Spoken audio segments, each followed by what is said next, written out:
राजा शिकार करने आया था। राजा प्यासा था। तभी राजा की नजर उजाला की झोपड़ी पर पड़ी तो वह पानी लेने के लिए झोपड़ी के पास गया। राजा ने देखा झोपड़ी के अंदर एक बहुत ही खूबसूरत लड़की बेहोश पड़ी हुई है और उसके पास एक बंदरियां बैठी रो रही है। राजा ने लड़की के सीने के पास अपना कान लगाकर सुना तो उसे पता चला कि अभी भी उसकी सांसें चल रही हैं। फिर राजा की निगाह उसके पैर पर पड़ी तो उसने देखा कि उसके पैर में एक खतरनाक नाखून चुभा हुआ है। जैसे ही राजा ने लड़की के पैर से नाखून निकाला तो वो लड़की तुरंत उठकर बैठ गई। राजा ने कहा, मैं इस राज्य का राजा हूँ और मैंने तुम्हारी जान बचाई है। तुम बताओ तुम कौन हो और यहाँ पर अकेली क्यों रहती हो और इस बंदरियां से तुम्हारा क्या रिश्ता है? ये तुम्हारे लिए बहुत रो रही थी। लड़की बोली, महाराज मैं एक साधु बाबा की बेटी हूँ और यह बंदरियां मेरे बचपन की साथी है। मेरे बाबा भिक्षा मांगने गांव में गए हुए हैं, बहुत जल्दी वे वापस आ जाएंगे। राजा कहने लगा, तुम तो हद से ज्यादा खूबसूरत हो। अगर तुम चाहो तो मैं तुम्हें अपने महल में ले जा सकता हूँ और तुम्हारे बाबा को भी वहीं बुला लेंगे। इस बंदरियां के लिए भी शानदार इंतजाम कर देंगे, बस तुम मेरे साथ चलो। उजाला मान गई। जब राजा उजाला और उसकी साथी बंदर ने दिया, उजाला सीधे नदी में जा गिरी। उसे तैरना नहीं आता था इसलिए वह मदद के लिए चिल्लाने लगी, लेकिन मानिका वहां से भागकर राजमहल लौट गई। जब राजा शाम के समय महल में वापस आया तो उसने देखा उजाला महल में नहीं है। राजा ने उसे ढूंढने की कोशिश की लेकिन वह कहीं नहीं मिली। व्याकुल होकर वह मानिका के कक्ष में गया और बोला, बता मेरी उजाला कहाँ है?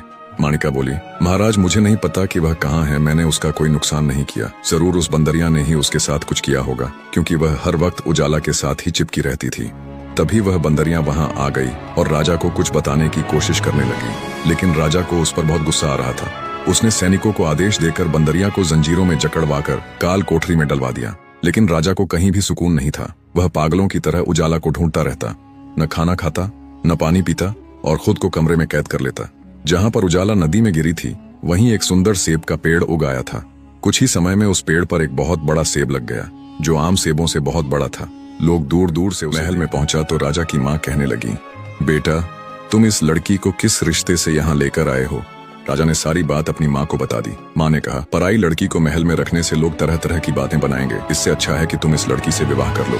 अगले ही दिन राजा ने उजाला से विवाह कर लिया, लेकिन राजा की पहले से एक रानी थी जिसका नाम मानिका था। वह बहुत ही धूर्त और कपटी थी। अब राजा ज्यादातर समय उजाला के साथ बिताने लगा, जिससे मानिका को उजाला से बहुत जलन होती। एक दिन उजाला और मानिका महल के बाहर खड़ी थी। उजाला के साथ उसकी प्रिय बंदरियां भी थी। मानिका ने कुटिलता से कहा, राजा को कमल के फूल बहुत पसंद हैं। वे नदी के किनारे मिलते हैं। यदि तुम राजा के लिए कमल का फूल ले आओगी तो उन्हें बहुत प्रसन्नता होगी। उजाला मानिका की बातों में आकर नदी के किनारे कमल का फूल लेने जाने लगी। तभी उसकी बंदरियां उसका पल्लू खींचकर रोकने लगी। बंदरियां ने खतरे को पहले ही भांप लिया था, लेकिन उजाला ने क्रोधित होकर कहा, कभी तो मेरा पीछा छोड़ दिया करो, और वह बंदरियां को नजरअंदाज करके आगे बढ़ गई।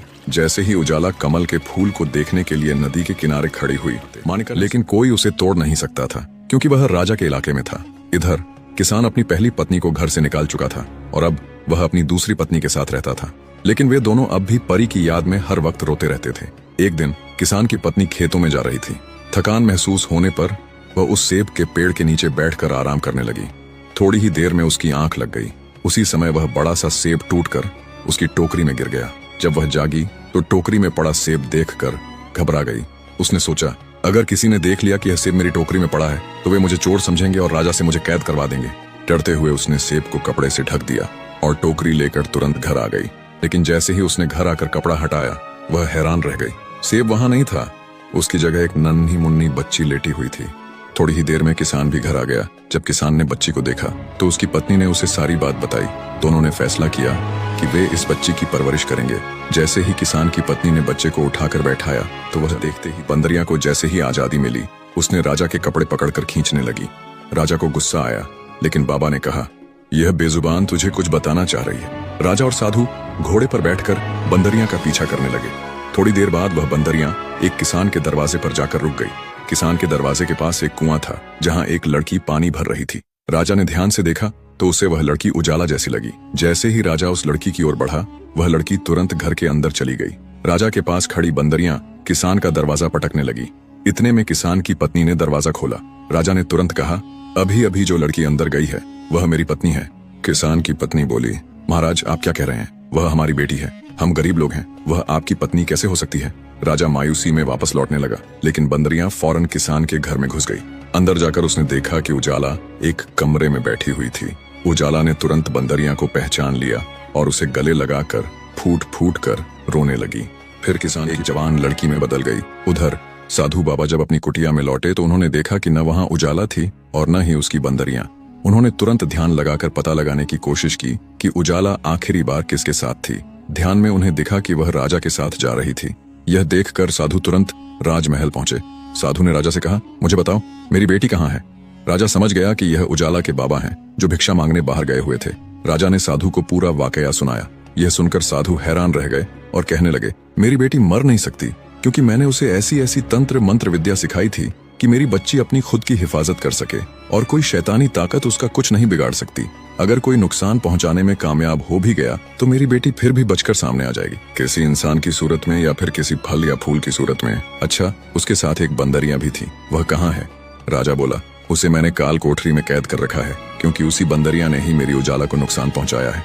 बाबा ने कहा, वह बंदरियां ऐसा नहीं कर सकती, तुम मुझे उस बंदरियां के पास लेकर चलो।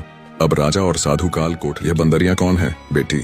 फिर उजाला ने अपनी माँ को सारी कहानी सुनाई। एक दिन मेरी सौतेली माँ ने मुझे उठाया और जंगल में छोड़ दिया। मैं बहुत रोई और भूखी प्यासी भटकती रही। उसी समय एक बंदरिया ने मेरी मदद की और मुझे अपनी संतान की तरह पाला। फिर साधु बाबा मिले, जिन्होंने मुझे बेटी बनाकर अपने पास रखा।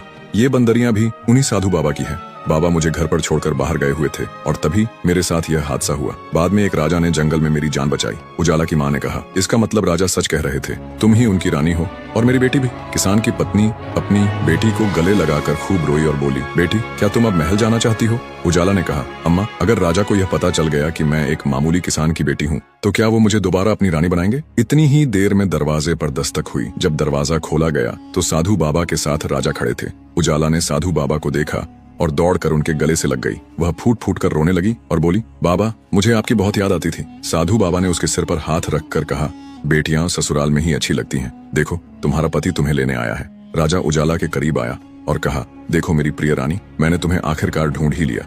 उजाला खुशी से भर उठी